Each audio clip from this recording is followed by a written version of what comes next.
saya meyakini, udah survei soalnya, udah 7 tahun Nas Consulting berdiri, melayani teman-teman di Indonesia ini, 80 bahkan 90% nggak punya bisnis plan.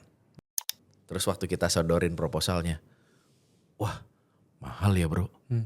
Ini kayaknya gue bisa beli mesin kopi satu lagi nih daripada beli jasa lu nih katanya. Tajem banget gitu ya.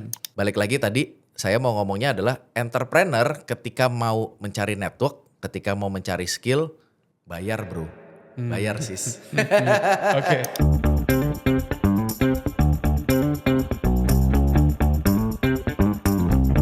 Teman-teman, gimana kabar bisnis kamu? Pasti lagi ngalamin naik turun dan tantangan. Dan justru itu tempat yang tepat buat belajar untuk mendapatkan motivasi, inspirasi, dan ilmu. Itu kamu kalau nonton channel-channel seperti ini, channel kita, dan terutama kalau narasumbernya keren-keren. Dan kita selalu bawa narasumber yang keren-keren. So, kembali lagi ke podcast. Dan semoga sesi hari ini tuh bisa jadi berkat buat teman-teman yang nonton semuanya. Jangan lupa untuk klik subscribe dan nanti juga sebarkan ke teman-teman kamu yang membutuhkan. So, nggak pakai lama-lama lagi, perkenalan. Kita punya narasumber yang ini salah satu member di Entrepreneur Society yang udah lama banget dari awal masa berdiri ya, yang sampai sekarang itu juga menjadi salah satu member elites dan banyak berkontribusi besar juga untuk di Entrepreneur Society dan para member-membernya. Mari kita nggak pakai lama-lama, kita pengen perkenalkan Kakak Arif Lestadi, bro. Thank you banget udah datang, bro. Sama-sama, thank you banget. Please perkenalkan diri dan cerita apa nih latar belakang Kakak Arif Lestadi, cie. Oke, thank you teman-teman. Manggilnya apa nih, sahabat? Kita teman-teman aja. Teman-teman kan? aja Saudara-saudara, ya. wes. Ini saudaraku, wes asik. Gimana, brother? Yes, teman-teman potes ya nyebutnya ya. Teman-teman di Entrepreneur Society lah. Teman-teman di Entrepreneur Society, nama saya Arif Lestadi. Saya adalah founder dari Nas Consulting and Research. Jadi sebelum saya di Nas Consulting, saya juga seorang profesional. Mungkin Kak Clemens juga dulu profesional ya. Jadi nanti mungkin kita cerita-cerita juga bagaimana atau kenapa sih sebenarnya profesionalitas atau ketika kita bekerja itu juga bisa menjadi salah satu bekal untuk teman-teman ketika berwirausaha begitu. Setuju. Oke, so ceritain dong bro, kiprah apa nih sekarang? Gimana kisahnya tuh? Kisah hidup. Kisah hidup. Gimana tuh dulu profesional seperti apa? Terus kenapa bisa sampai akhirnya Nas Consulting? Boleh cerita sedikit dong? Oke, jadi di awal tuh lulus kuliah tuh tahun 2005 dari BINUS. Jadi halo teman-teman, kalau yang anak BINUS. Mantap. Gitu kan, seangkatan tapi bisa jadi juga enggak gitu ya. Nggak tahu nih, ini rata-rata Gen Z atau anak millennials nih. Kalau millennial saya juga millennials karena lulusan 2005 gitu ya. Siap. Jadi di awal memang sebagai engineer gitu kan. Oke. Jadi melamar ke salah satu perusahaan multinasional asal Prancis. Jadi singkat ceritanya 12 tahun di sana, berkaryanya itu startnya dari engineer atau jadi tukang gitulah ya. Tukangnya yang lebih elit dikit lah gitu. Lebih elit dikit, bikin programmer, terus kemudian setting konfigurasi dan sebagainya, alat-alat yang terkait dengan IT. Teman-teman kalau mungkin tahu networking, Cisco dan sebagainya itu dulu mainan saya. Kemudian dari situ kok ngelihat ada sesuatu yang menarik nih. Apa itu adalah sales. Jualan itu kok kayaknya lebih seru ya. Ketimbang terus kemudian di back office, ngumpet gitu kan ya, coding terus nyating-nyating. Sales kayaknya seru nih ketemu orang. Jadi akhirnya mengajukan diri untuk, Pak boleh nggak saya coba jadi sales. Dan lucky me diizinkan tuh untuk jadi sales. Terus kemudian coba jadi sales. Setelah dari sales, bosen gitu. Kemudian ada challenge baru lagi, jadi business development. Nah ini sering teman-teman di luar sana, apa bedanya? Business development, sales sama, jualan juga gitu ya. Terus kadang orang juga bilang marketing juga jualan juga gitu ya bro ya. Nanti kita pelajarin ya. Iya terus? Betul, jadi di luar sana mungkin berpikir bahwa sales, business development, marketing sama aja gitu. Tapi di perusahaan waktu saya berkarya kemarin itu berbeda nih. Jadi ketika ngomong sales itu lebih ke kayak account manager. Kalau teman-teman mungkin bisa search di Google gitu ya, account manager atau apa sih. Lebih banyak bermainnya atau penetrasinya itu ke beberapa customer aja. Tapi secara deep gitu kan, intens. Business development ini new business. Jadi nyari sesuatu yang baru. Nah nyari sesuatu yang baru ini waktu itu saya berhasil untuk membawa perusahaan untuk engage dengan beberapa perusahaan level nasional ya, salah satunya Telkom Indonesia. Jadi, Wih, mantap. ya, jadi kita Oke. engage dengan Telkom Indonesia untuk beberapa solusi yang bisa kita kolaborasikan. Saya dulu bisnisnya itu jualannya B2B ya teman-teman. Mungkin teman-teman kalau B2B memahami banget kita bisnis prosesnya itu enggak, kalau beli gelas gitu kan ya, ini harganya berapa nih? 25.000 ya langsung beli aja gitu kan, nggak usah terlalu banyak mikir. Walaupun mungkin enggak, kayaknya di Shopee ada yang 10 ribuan, 15.000, tapi 25 masih oke. Tapi kalau B2B biasanya berat tuh, cycle-nya lebih panjang. Nah ini yang saya lakukan waktu itu adalah business development cycle-nya panjang. Jadi kita engage dengan beberapa yang sudah ternama, yang sudah punya nama baik, nama besar, sehingga kita bisa ikutan gitu kan. Nah itu salah satu cara juga buat teman-teman kalau zaman sekarang kan kolaborasi ya. Nah kolaborasi juga mesti pilih-pilih tuh. Betul. Yang mana yang bisa bermanfaat kedua belah pihak gitu kan ya. Okay. Nah setelah dari business development kemudian saya coba lagi, tantangan berikutnya adalah jadi kepala cabang bro. Kepala cabang, waktu itu saya jadi kepala cabang di Jawa Tengah dan Jogja. Jadi Central Java and Jogja itu jadi satu klaster di kantor. Jadi terpaksa hijrah ke sana. Untuk 2 tahunan, sekitar 2 tahun. Tapi hijrahnya itu sendiri. Kenapa? Karena istri dan anak di Jakarta, kebetulan istri juga bekerja, jadi nggak mungkin bisa ditinggal juga ke sana. Jadi ya kalau teman-teman pacarannya LDR, saya berkeluarganya LDR. Wow. Nah, berapa tahun gitu ya. tuh? 2 tahun. Okay. Ya, 2 tahun. Jadi apakah seru? Ya seru. Ada serunya, ada sukanya, ada dukanya juga. Serunya adalah memang tantangan baru. Kemudian juga teman-teman baru, customernya juga tentu baru. Teman-teman yang ada di Jakarta dengan teman-teman yang ada di daerah itu berbeda. Gitu. Salah satu perbedaannya apa? Salah satu perbedaannya kalau yang di daerah itu senang banget kalau dikunjungin. Kalau di sini kan wah nggak bisa lah, macet gitu kan ya.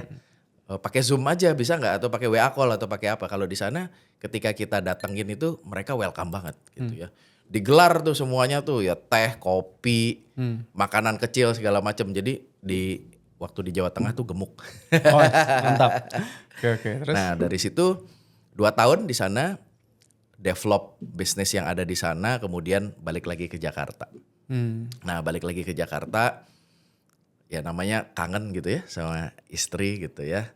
Nah terus kalau nggak kangen bahaya tuh. Iya benar. Terus? Berkat Tuhan melimpah tuh, begitu pulang berkat Tuhan melimpah, maksudnya apa? Saya dikaruniai anak kembar. Jadi waktu saya berangkat ke Jawa Tengah, itu anak sudah 2, cowok 2 ya. Terus kemudian begitu pulang tadi kan temu kangen gitu ya. Temu kangen, Tuhan kasih bonus. Bonusnya apa? Dikasih anak kembar. Jadi anak ketiga dan keempat cowok cewek. Mantap. Memang kelihatannya wah ini sesuatu yang menarik ya, seru gitu. Tapi sebagai suami istri kita malah jadi pegangan meja nih. Hitung-hitungannya cukup nggak sih? Kan biaya makan, terus kemudian biaya anak sekolah, belum jajannya, belum apa segala macam kan. Wah ya tahu sendiri ya berarti. Yes. Kak Clement sekarang udah married juga gitu kan ya. Udah mulai berhitung-hitung ya. Nah terus? Itu dia, jadi sama itu juga hal yang kepikiran, jadi perhitungan. Namun ada yang lebih besar lagi. Yang lebih besar lagi adalah dengan anak yang jumlahnya mungkin di luar kebiasaan teman-teman yang lain. Mungkin teman-teman yang lain cuma punya 1, 2, maksimal 3. Saya punya 4. What legacy that I can do untuk anak-anak saya. Disitulah mulai kepikiran untuk membangun Nas Consulting. Gitu. Jadi kalau teman-teman nanti mungkin websitenya boleh di-share ya, atau IG-nya boleh di-share. Kalau mau lihat Tas Consulting, nah ini dia. Jadi ketika di-share nanti ada, kalau lihat logonya ya, lihat logonya tuh ada titik 4. Kenapa ada titik 4? Karena mewakili 4 anak saya gitu. Oh I see. Iya, jadi ntar kalau dapat bonus 1 lagi? Udah gak ada, udah tutup pabrik. Udah tutup pabrik. Dan kebetulan saya Katolik, jadi juga tidak boleh punya istri 2 ya teman-teman. Oh, Jadi oke. aman. Oh kan titiknya tambah 6 gitu kan. Nah, gitu ya. Lanjut. Nah, Terus? jadi itu tadi titiknya 4, terus kemudian ada yang bolong 1. Yang bolong 1 maksudnya anak perempuan, yang titiknya yang full itu anak laki-laki gitu. Itu Oke. just my inspiration waktu bikin logo itu. I see. Nah, jadi ini adalah legacy Nas Consulting, adalah legacy yang pertama. Harapannya apa? Harapannya punya 4 company. Mantap. Jadi dari 4 company itu ya bisa diwariskan lah ya satu-satu untuk masing-masing anak. Itu cita-citanya. Di kalau ditanya ya what is my dream, ya itu cita-citanya 4. Saat ini udah jadi berapa? Saat ini udah jadi 2. Mantap. Gitu. Masih ada separuh jalan lagi untuk dilalui. Begitu, Bro. Keren. Ya, semoga tercapai ya. Amin. Oke, ini kalau kita ngomongin journey-nya sebenarnya. Kenal sama Kak Arif tuh udah lama. Udah dari member test dari 2000 berapa ya? 16 17 kita berdiri, kayaknya ngikut gabung berapa? 17 18 ya? Iya, 17 18. Itu pas betul. masih member gratis tuh. Ya. Ya memang sekarang juga membernya kalau grup WhatsApp doang gratis sih buat teman-teman. Jadi terus banyak tukar pikiran juga. At that time masih kerja full time kalau nggak salah. Betul. Nah, terus mulai Nas Consulting itu 2019, 2020 ya? 2018 mulai. 18. Iya, Oh ya berarti pas habis gitu kan bikin tuh ya? betul. Pas lagi proses tuh. Waktu itu Iya. kita pernah ngobrol di mana di Di Central Park. Central di Park ya, kafe apa lah tuh kita ya? masih. Iya, benar. Porto. Udah nggak ada Porto. Udah nggak itu ada ya kan? Porto. Iya. Iya makanya.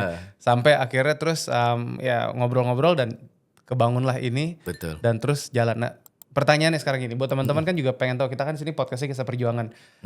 Dari seorang profesional terjun ke bisnis, itu kan pasti punya banyak tantangan dan ini pasti teman-teman bakal relate. Kira-kira seperti apa tuh? Pas Perjuangannya. lagi. Iya, nah ini Oke, coba iya, cerita-cerita. Perjuangannya. Kalau LDR tadi udah bonus tuh kan langsung kembar kan. Nah, jadilah ada 4 titik itu kan. Nah, Iya. coba kalau ini perjuangannya. Buat teman-teman yang mungkin kalau lagi sekarang lagi kerja dan buat kamu yang lagi nonton lagi mencari inspirasi. Nah, ini kisahnya bagus banget nih. Itu coba silakan. Siap. Ya perjuangan berdarah-darah gitu ya. Tangis juga ada juga. Seperti apakah itu? Gak bisa tidur juga. Nah itu memang berangkatnya gini, ketika membangun Nas Consulting itu berangkat dari suatu keprihatinan kepada usaha-usaha yang ada di Indonesia. Keprihatinannya apa? Sebenarnya keprihatinan yang sama juga ketika saya waktu itu membangun Nas Consulting juga gitu ya. Bahwa membangun usaha di Indonesia kalau secara formalitas gampang sekarang. Semenjak zamannya Jokowi ada OSS segala macam katanya bisa seharian kelar gitu ya. Kita kan punya legal guardian juga yang klaimnya juga sehari bisa beres gitu kan ya. Nah itu kita memang melihat bahwa secara administrasi bisa diselesaikan dalam waktu 1 hari. Tapi ternyata ketika kita mulai di dunia nyatanya, di market, nggak segampang itu juragan gitu ya. Nah, untuk teman-teman yang berbekal profesional, ini sebenarnya ada plus minus ya. Silahkan mungkin teman-teman bisa memilih atau mengambil benefitnya. Jadi kalau untuk teman-teman profesional itu karena sudah pernah bekerja, kita berhitungnya mungkin jauh lebih tajam, gitu ya. Berhitungnya jauh lebih tajam, kita sudah tahu yang mana yang gagal, mana yang berhasil. Knowledge-nya kita itu jauh lebih lengkap boleh dibilang. Ya. Tapi hal ini juga membuat kita tidak seagresif teman-teman yang baru selesai bangku kuliah langsung start bisnis. Betul ya. Nah jadi ketika waktu itu kita berangkatnya tadi balik lagi dari keprihatinan bahwa usaha-usaha di Indonesia itu penuh challenge. Di dunia nyatanya yang paling penting adalah business plan. Setuju ya? Ya. Nah ini saya yakin mungkin boleh dikomentarin gitu ya. Boleh di kolom komentar siapa atau teman-teman yang sudah sebagai entrepreneur siapa yang punya business plan. Saya meyakini udah survei soalnya udah 7 tahun Nas Consulting berdiri melayani teman-teman di Indonesia ini 80 bahkan 90% nggak punya business plan. Ya. Gitu. Jadi percaya sama Tuhan. Ya, which is bagus ya, nggak salah ya percaya sama Tuhan. Tapi sekali lagi mentor saya dulu bilang, ya Tuhan tapi kan kasih kamu otak buat mikir. Betul. Kayak gitu kan. Iya berdoa iya, tapi kita juga diberi otak untuk berpikir. Ya salah satunya adalah membuat bisnis plan gitu ya. Kalau di kitab suci kan ada juga kan, barang siapa yang tidak duduk dulu bikin perencanaan untuk bangun rumah, ya rumahnya rubuh gitu kan. Nah itu yang kemudian kita adopsi, kita mau bantu waktu itu ya di awal. Nas Consulting mau bantu untuk teman-teman punya bisnis plan yang bagus. Yang solid dalam waktu 3 tahun ke depan. Biasanya kan gitu ya, riset-riset bilang bahwa masa-masa sulitnya satu bisnis kan 3 tahun sampai 5 tahun. Betul. Begitu. Nah dari 3-5 tahun itu kalau kita punya bisnis plan sebenarnya kayak manual book aja, kita tinggal ngikutin apa yang ada di bisnis plan. Mudah-mudahan jalannya walaupun mungkin terjal dan sebagainya, kita masih punya cara atau guidance gitu kan. Nah waktu kita tawarin bisnis plan ke teman-teman UKM yang lain, lu mau gak? Ini kita punya ada guidance nih. Nah ini jadi Bible-nya nih. Ketika lu bikin bisnis, kita bisa tahu visi misinya, value-nya, terus kemudian objektifnya apa sih, latar belakangnya bikin bisnis ini, tujuannya mau solving apa gitu. Jadi ini penting banget buat teman-teman, bikin bisnis itu bukan sekedar ikut-ikutan gitu ya. Nah, jadi apa misi atau cita-cita luhur membuat bisnis ini? Kayak The Entrepreneur Society juga ada cita-cita luhurnya ya, makanya terus terejawantah pada visi misinya gitu kan. Nah iya sama. Jadi teman-teman harus punya visi misi yang bukan sekedar bikinnya pakai AI gitu ya. Nah ini seperti itu. Kemudian nanti kita buatkan secara lengkap bareng sama teman-teman. Ada wawancaranya, ada interviewnya. Dari situ jadi satu buku dalam waktu kurang lebih 1-2 bulan, ada risetnya dan lain-lain sebagainya gitu ya. Untuk teman-teman yang punya bisnis bisa punya panduan. Kenyataannya ketika services atau layanan ini di offer ke teman-teman UKM awalnya antusias. Wah menarik ya, menarik. Terus pasti nanya dong, ini berapa duit gitu kan. Ketika kita sebutkan harganya, yang which is harga ini adalah 1/10 dari harga kalau kami, karena Nas Consulting bukan hanya saya ya, ada beberapa founders. Kemudian juga kita punya tim konsultan, ada associate, ada partners juga. Jadi kalau kita ngomong sebenarnya costingnya itu 1/10 apa yang kita costing waktu jadi zaman profesional bro. Jadi waktu zaman profesional misalnya kita costingnya 100, sebenarnya kita put cuma 10. Itu aja ya teman-teman. Terus waktu kita sodorin proposalnya, wah mahal ya bro. Ini kayaknya gue bisa beli mesin kopi satu lagi nih daripada beli jasa lu nih katanya. Tajem banget gitu ya. Nah hal ini yang membuat terus, aduh ada yang salah jangan-jangan gitu ya. Kemudian apa yang kita lakukan akhirnya kita juga refleksi internal. Teman-teman juga pastinya butuh ya ketika ada mungkin market, kita harus peka terhadap market. Kalau market kira-kira kurang accept atau kurang menerima produk kita, what's wrong with us gitu ya. Nah ini kita lakukan internal riset tuh bro. Di dalam, terus kemudian kita coba sampling juga ke beberapa calon klien yang akhirnya tidak pakai servicesnya kita. Kenapa sih kamu gak pakai dan sebagainya. Ya utamanya lah memang kita bilang bahwa mereka belum waktunya.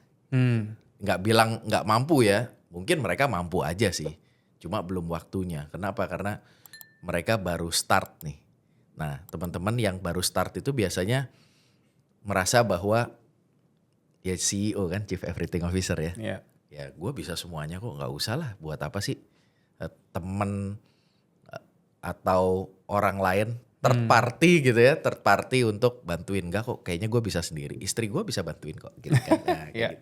Tapi kenyataannya teman-teman boleh komen lagi di kolom komentarnya, bisa apa enggak gitu. Kalau bisa, The Entrepreneur Society gak akan survive sampai sekarang ya. Karena kan ini kita saling membantu sebenarnya, saling menguatkan di sini ya. Betul. Nah, gitu. Dengan pengalaman tadi sebagai profesional, kan tadi kita sempat off camera nih kita sempat ngobrol tentang, ya kenapa nggak ada salahnya mau jadi profesional dulu, baru nanti terjun sebagai pengusaha dan sebaliknya, itu kan istilahnya. Karena ya at the end of the day, your journey is your journey, gitu. Nah coba ceritakan dong, coba journey-nya nih. Nah gitu. Oke, ya ini juga berangkat dari ekor gajah, apa terminologi, coba keluarin. Yes, ini berangkat dari salah satu mentor saya yang awal itu adalah om saya sendiri. Om saya punya bisnisnya genset, generator set gitu ya, untuk pembangkit listrik. Waktu itu kita ketika jaya-jayanya itu kita masuk ke Indosat, masuk ke Excel, Telkomsel segala macam waktu itu ya, waktu zamannya Menara atau BTS itu lagi sangat populer pembangunannya. Kalau sekarang mah udah makin lama makin dikecil-kecilin gitu ya. Nah, dulu waktu sangat populer itu beliau menyampaikan satu hal yang saya masih ingat sampai sekarang adalah harus kerja dulu. Kenapa harus kerja dulu? Karena kerja itu kita bisa mengumpulkan pertama skill, ya kan? Terus kemudian kita bisa mengumpulkan network. Makanya tadi juga kalau di awal saya bilang dari engineer saya pindah ke sales. Kenapa? Karena bisa ketemu orang. Kalau engineer bisa ketemu orang nggak sih? Bisa, cuma lebih sedikit kan? Itu aja. Itu sesuai aja. scope-nya. Benar. Ketika kita jadi sales, kita ketemu banyak orang. Ketika banyak orang dan kita bisa maintain dengan baik, maka itu your network is your net worth gitu kan. Yes. Nah, teman-teman di luar kan bilangnya gitu. Nah, karena itulah saya melihat bahwa jadi profesional itu pertama tadi balik lagi skill terus network. Entrepreneur ketika mau mencari network, ketika mau mencari skill, bayar bro. Bayar sis. Oke. Ketika kamu jadi profesional, kalian dibayar. Saya waktu jadi profesional 12 tahun itu dapat network, terus dapat skill, itu dibayar. Udah gitu entertain, nah ini kan tadi baru membership. Entertain emang beli kopi di, gak usah nyebut merek deh. Oh di sini disediain kopi. Oke. Terus Gitu ya, mau beli kopi aja kan kita bayar juga gitu. Belum apalagi nanti ternyata, wah ini calon klien kakap nih, kita mesti traktirnya agak mahalan dikit. Steak gitu kan ya, nah itu lebih mahal lagi. Jadi ada cost yang harus teman-teman keluarkan ketika menjadi entrepreneur. ini relate banget. Kita mau naik kelas tapi nggak bisa ngikutin, akhirnya ya ngomongin segala macam, ya udahlah it's okay. Tapi teman-teman stay tune. Kita bakal ada satu segmen lagi abis gini, dan ini tuh bakal kita bahas lebih banyak nih ya, pertanyaan-pertanyaan yang lebih spesifik dan teknis, dan kamu pasti bisa belajar banyak dari sini. Cuman minimal dari pengalamannya kamu udah tahu, dan nanti kita akan coba belajar lagi ngadepin tadi all this stress sebagai pengusaha dan you know bagaimana cara ininya kan. So thank you banget Brother Arif udah datang sama kita. Teman-teman kalau pengen kenalan langsung nanti coba lihat Instagramnya ya, bisa ditayangkan juga nanti. Terus nanti akan ada tulisan di caption, di title di sini juga akan diikut sertakan. Ini namanya Nest Consulting, teman-teman bisa lihat ya. Nanti kalau pengen DM langsung. Dan kita kemarin habis jalan-jalan sama Wuling Cie. Nah, kita di Entrepreneur Society keren. kerjasama waktu itu juga ada satu kompetisi yang akhirnya kita banyak member-member kita yang bisa kebantu ke sana. Nah ini lihat tuh PT Nas, Cie, lucu banget ya. So ya Wuling sponsor langsung ya. Nanti tolong di tag Wuling. Dan kita ngeliat apa lagi nih bro? Websitenya tadi udah. Arif tadinya mau ditampilin nggak? Teman-teman kalau pengen kenalan langsung sama Kak Arif. Ya ini dulu lah ya, nanti dari situ dia, juga. dari situ Oke. ya. Ini yang terakhir adalah saya baru wedding anniversary kemarin. Wih mantap, ke 16 congratulations. tahun. Yes. Apa kita bahas tentang, oh enggak. Kayak itu nanti segmen yang terpisah teman-teman, bukan di podcast ya. Boleh juga, kita mesti gali nih kayak kehidupan pribadi teman-teman. Anyway, ya teman-teman kalau pengen kenalan langsung boleh DM aja di situ. Dan nanti kalau emang mau tadi mau tanya-tanya soal bisnisnya, consultingnya dan sebagainya, itu kita udah kerjasama dengan The Entrepreneur Society, linknya nanti akan kita kasih juga. Semoga bisa jadi berkat buat teman-teman semua. So sekali lagi thank you bro udah berbagi sama kita. Thank you. Ada yang mau ditambahin? Final quote, Cia. Final quote, bersyukur sih teman-teman ya. Jadi apapun yang terjadi bersyukur aja. Saya kebetulan juga Jawa juga gitu ya, Chinese Jawa. Cindo sekarang bilang Cindo gitu ya. Jadi bersyukur itu sangat powerful. Kalau di Jawa tuh orang ketabrak aja gimana, sakit nggak gitu kan. Nggak apa-apa kok, ya udah syukur gitu ya. Even terus patah tulang, oh ya nggak apa-apa syukur, nggak mati gitu kan ya. Nah, itulah, jadi teman-teman bersyukur aja. Saya juga waktu awal hitung-hitung gitu ya, punya anak 4 kayaknya nggak masuk akal deh. Tapi buktinya saya survive kok gitu ya. Teman-teman bisa lihat di Instagramnya nanti. Ya, saya survive, dan survive-nya juga nggak terpaksa harus makan batu juga enggak gitu ya teman-teman. Jadi ya percaya sama Tuhan, dan kita juga dibekali otak tadi ya. Mantap. Berpikirlah dan berjuang. Gitu. Berpikirlah dan berjuang. Terima kasih. Stay tune teman-teman untuk nanti kita belajar lagi sama Karif, oke? The Entrepreneur Society bro. Go bold and beyond. Mantap. Sampai jumpa.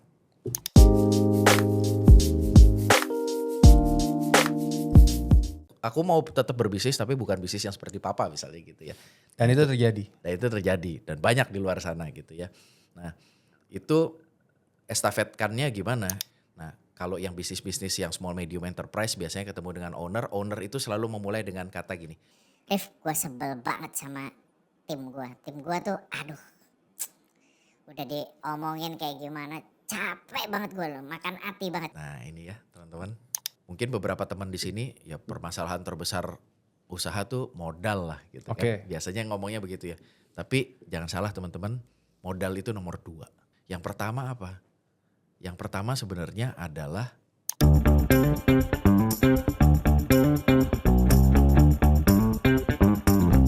Kembali lagi di podcast, dan kalau teman-teman udah nonton di sesi sebelumnya, itu tadi banyak banget insight yang teman-teman bisa dapat. Apalagi kalau kamu seorang profesional yang mau terjun ke dalam dunia bisnis, atau kamu seorang pebisnis yang lagi bingung mau nyari teman-teman atau tim profesional atau mau nyari networknya. Itu tepat banget kalau kamu nonton di sini karena sesi sebelumnya tadi itu kamu mesti nonton. Dan sekali lagi saya pengen perkenalkan narasumber keren kita. Ya ini salah satu member di Entrepreneur Society yang udah lama, yang dari dulu sebagai profesional itu saya udah kenal, udah ngalamin pertumbuhannya di Entrepreneur Society dari dulu sebelum pandemi sampai sekarang, dan sekarang udah jadi member Elite juga, udah banyak ngebantuin teman-teman untuk bertumbuh berkembang ya. Ini Kak Arif dari Nest Consulting. So nggak pakai lama-lama bro, perkenalkan diri lagi bro, silakan. Oke, thank you. Halo teman-teman. Ini nggak boleh ngomong selamat pagi karena bisa jadi yang nonton betul. malam hari ya. ya. Selamat pagi, siang, sore, malam nih teman-teman oke, semua. Kakak-kakak dari The Entrepreneur Society yang Asik. saya hormati. Nah, Nama nama jadi saya formal begini. Silakan. nama saya Arif Lestadi. Saya adalah founder dari Nas Consulting and Research. Jadi Nas Consulting and Research itu apa? Nanti kita ngobrol ya. Ceritain Gitu ya. sekarang kali. Oh, langsung Biar ceritain cepet sekarang gimana ini ya. perkenalan Oke. diri.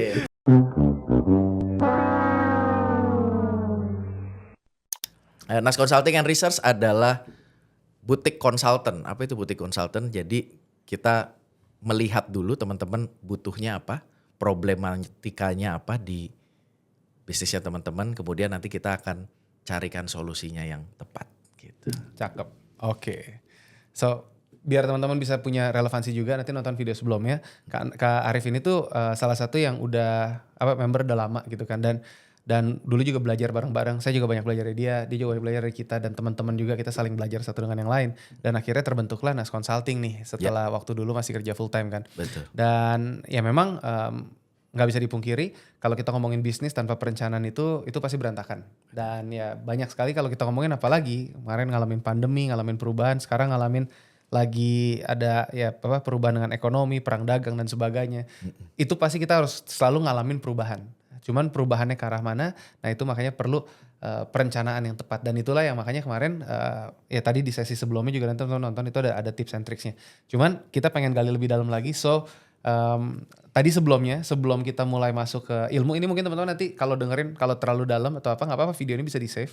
Dan jangan lupa subscribe juga, tapi nanti cut outnya kan teman-teman bisa dengerin ya. Semoga bisa jadi berkat buat teman-teman, karena emang tujuannya buat mengedukasi dan menginspirasi teman-teman juga. Nah tadi kita lagi ngomong setelah dari sesi sebelumnya untuk kayak tadi problema yang dialami dari pebisnis. Karena kita ngomongin profesional, pebisnis. Nah sekarang kita ngomongin dari sesi pebisnisnya. Tadi kan ketika pebisnisnya mulai tua. Nah ini Betul. yang dialami. Karena ya sadar gak sadar di Entrepreneur Society itu berdiri udah nyaris 10 tahun. Nah Consulting juga berdiri itu udah 7 tahunan. Dan kita sekarang umurnya ya masih muda. Tapi ya tidak semuda ketika kita masih party-party wup-wup. Nah coba. Jadi coba ceritain bro, gimana tuh?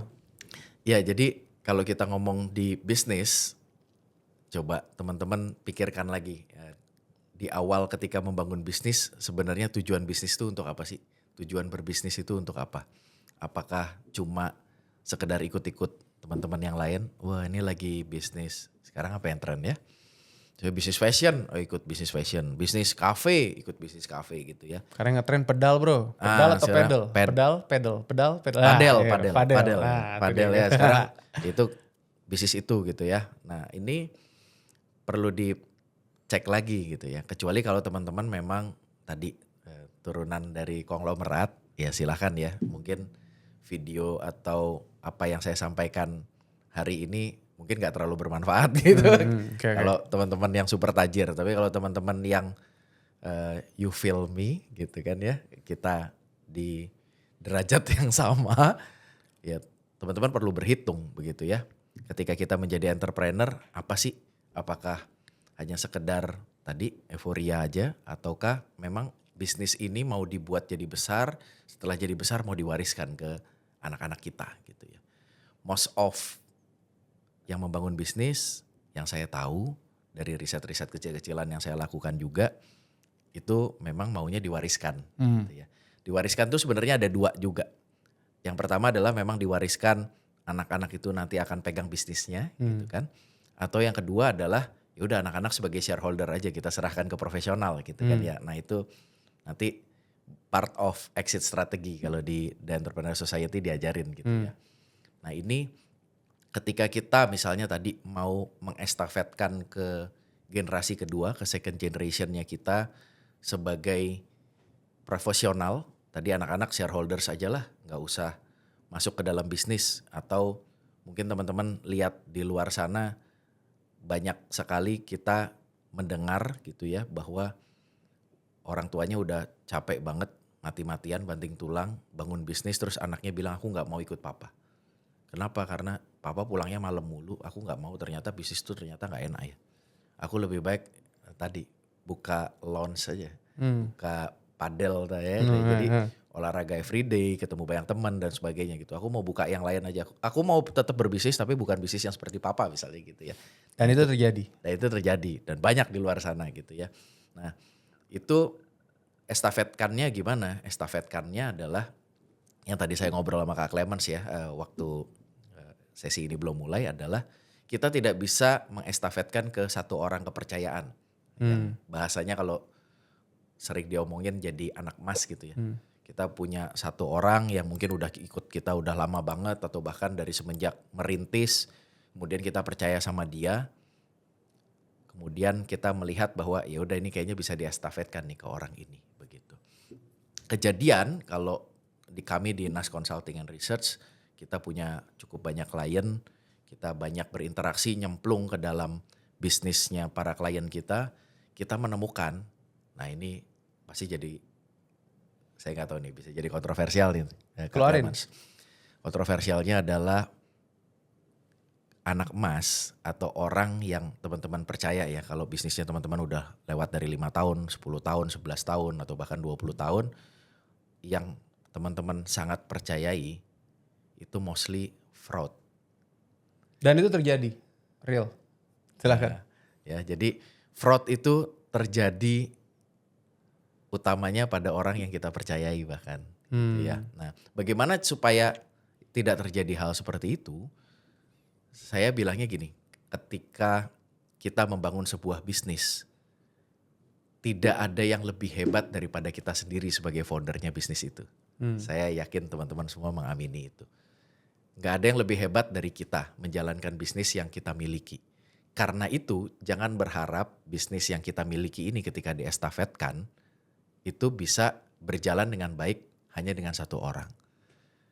Terus gimana dong caranya? Teman-teman coba cari 3 orang terbaik dari timnya teman-teman. Kenapa perlu 3 orang? Karena pertama buat operation, jadi ngurus produksi, ngurus apa segala macam. Kedua sales, produksinya bagus, barangnya keren, tapi nggak dijual percuma juga gitu kan ya.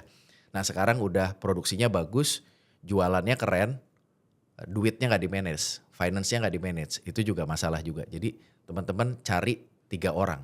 Yang pertama tadi operation, yang kedua adalah salesnya atau marketing atau whatsoever namanya apa di tempatnya teman-teman.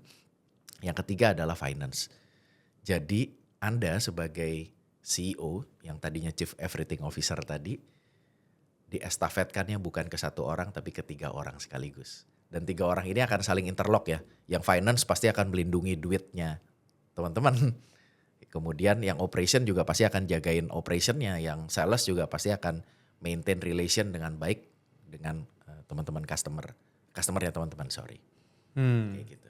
Ya. Memang kalau perusahaan kita bagi selalu pasti dari bizdev, operasional, finance dan itu yang harus kita lakukan.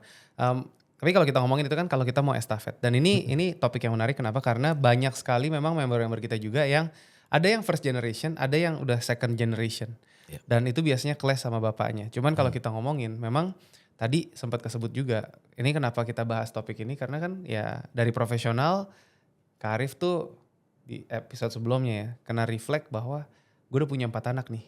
Nah, legacy apa yang mau ditinggalkan? Yes, Kembali lagi tadi kan mau mewariskan. betul, Idealnya kita bangun bisnis bisa diwarisin ke anak-anak. betul. Tapi pilihannya kan diwariskannya tadi. Mau diwariskan ke anaknya suruh kerja atau yang kedua Hanya jadi shareholder aja, shareholder diserahkan aja. profesional. Iya. Yang mana yang paling tepat teman-teman refleksi sendiri. Nanti coba tulis di kolom komen.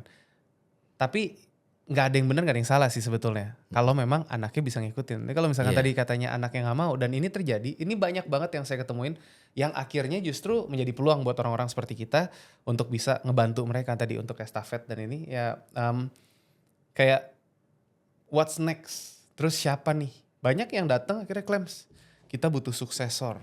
Nah, siapa nih yang bisa? Jadi ya tadi peluangnya ada teman-teman. Makanya kalau teman-teman ngerasa itu sebagai kandidat yang bagus, boleh juga mungkin coba datang ngobrol. Iya sih. Iya, betul. Aplikasikan. Tapi ya ini kelanjutannya. Nah, Kak Arif, kita ngomongin nih. Sebagai konsultan kan udah Nas Consulting udah banyak handle klien-klien lo. Ya. Ya kan? Ada nggak case yang mungkin unik yang pernah dihadapi dan yang mungkin bisa relate juga buat teman-teman? Oke, another kontroversial ya. Silakan. Jadi dari pengalaman jadi konsultan, sebenarnya ketika ya namanya konsultan biasanya ketemunya sama owner ya teman-teman, atau ketemunya dengan top management lah. Kalau ketemunya dengan manajer biasanya kita sangat jarang, kecuali nanti ketika sudah mulai proses eksekusinya, proses projectnya dimulai, ya nanti akan ketemu dengan manajer, senior manager, VP dan sebagainya. Tapi di awal itu biasanya ketemunya dengan top management, CEO, COO, atau dengan ownernya sendiri. Nah kalau yang bisnis-bisnis yang small medium enterprise biasanya ketemu dengan owner itu selalu memulai dengan kata gini, Rif, gue sebel banget sama tim gue. Tim gue tuh aduh, udah diomongin kayak gimana, capek banget gue loh, makan hati banget. nah ini ya teman-teman. Siapa yang relate? Tolong tulis kolom komen, like, langsung klik like. Yes, oke. Terus? Ya, hal-hal yang seperti itu ya, itu yang kerap kali terjadi. Tapi ternyata, ini kita mulai geser dikit nih. Kalau tadi di awal mungkin segmen 1 ngomong sedikit soal business plan gitu ya. Business plan itu part kalau di tempat kami di manajemen consultingnya. Di business consulting kita geser dikit ke human resource atau human capital. Nah di human capital ketika kita masuk ke company-company-nya klien dan hampir pasti sebenarnya problem yang mendasar, very basic problem yang terjadi di perusahaannya klien itu bukan karena employee-nya yang masalah. Oke, employee-nya mungkin attitude-nya kurang oke, terus mungkin kerjanya kurang semangat dan sebagainya gitu ya. Tapi the most important problem ada di owner-nya teman-teman. Atau ada di top manajemennya gitu. Jadi balik lagi tadi ya, kan entrepreneur tuh nggak ada sekolahnya gitu ya. Terutama di Indonesia, saya kayaknya kalau di luar negeri ada sekolahnya gitu kan. Tapi Sekarang di udah mulai ada kampus-kampus, sudah tapi mulai. tetap nggak. Ya makanya kenapa di Entrepreneur Society hadir lah. Iya. Di sini kan ilmu praktis dan teman-teman bisa langsung implementasikan. Lanjut. Betul. Nah ini most of entrepreneur tuh nggak sekolah. Nggak ada sekolah basicnya entrepreneur. Even kalau yang diajarin kuliah anyway saya ambil master spesifikasinya di strategy and execution. Itu juga tidak betul-betul diajarin gimana sih menstrategikan dan mengeksekusi sebuah strategi. Walaupun tadi ya majornya strategi and Tapi execution. nggak diajarin tuh. Okay.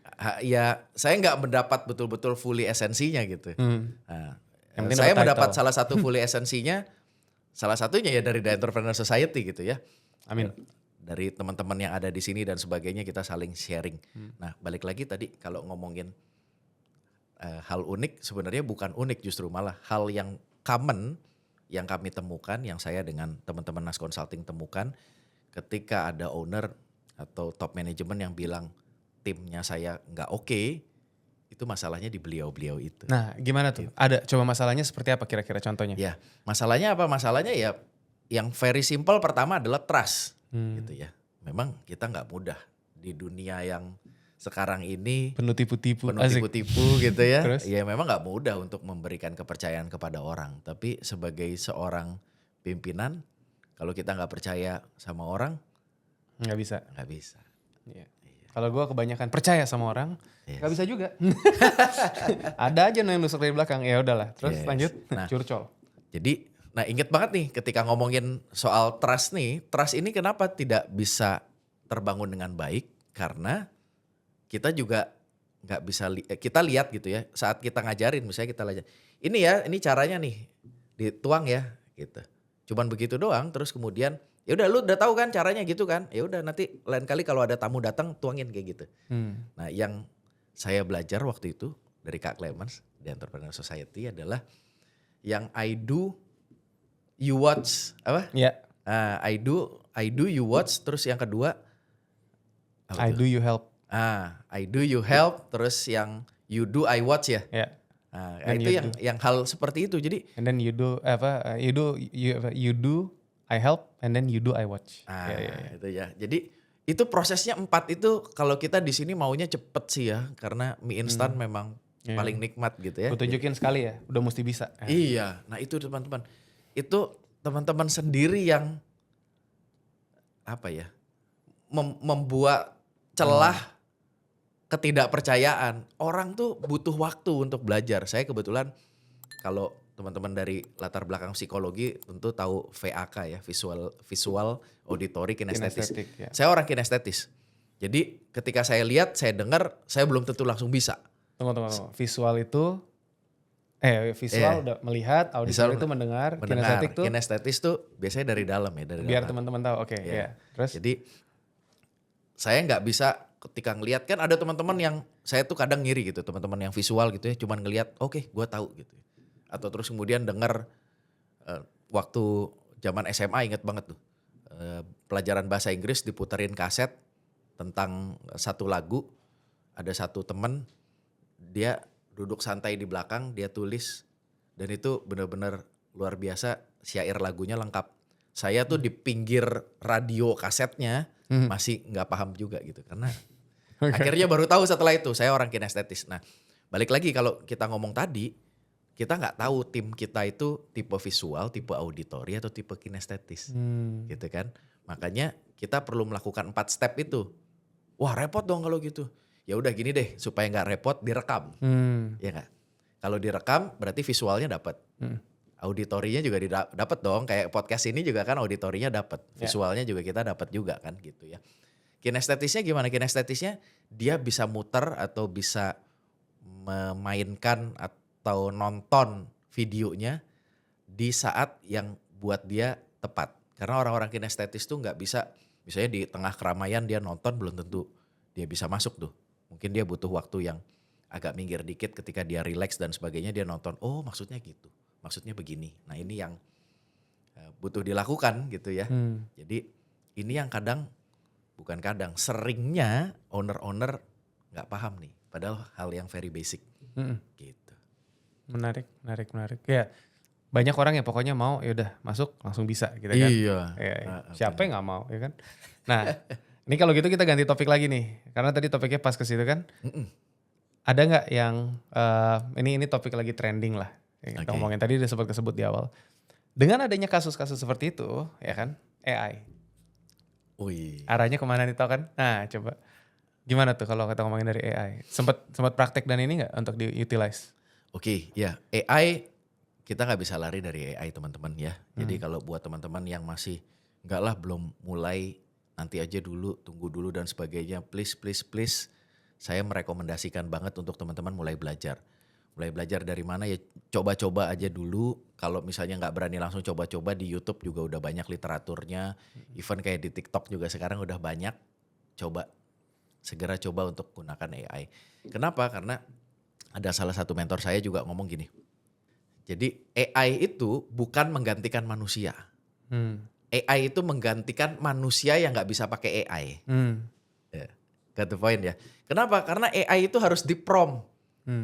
Nah, saya yang nge-prompt sama Kak Clemens yang nge-prompt bisa jadi beda hasilnya. Betul. Gitu kan ya. Nah itu teman-teman perlu menyadari hal tersebut. Teman-teman akan tereliminasi dengan AI kalau teman-teman gak bisa pakai AI. Tapi kalau teman-teman bisa pakai AI, mestinya tidak tereliminasi. Justru malah kerja kita jauh lebih efisien. Kerja kita jauh lebih cepat. Lebih well-being, lebih life balance gitu ya. Jadi kalau mau life balance, ya mulai. Kalau kita ngomongin kan banyak dealing sama perusahaan-perusahaan. Makanya Ya. sebenarnya ya bagusnya kalau kita punya network yang luas, terus teman-teman saling tukar pikiran, itu membuka wawasan. Ya. Nah, sebagai konsultan kan pasti ketemu banyak orang juga udah. Dalam konteks perusahaan, apa tantangan terbesar ya yang sering dihadapi sama Kak Arif itu dalam mengembangkan bisnis atau usaha yang dialami sama perusahaan-perusahaan Indonesia? Tantangan terbesar.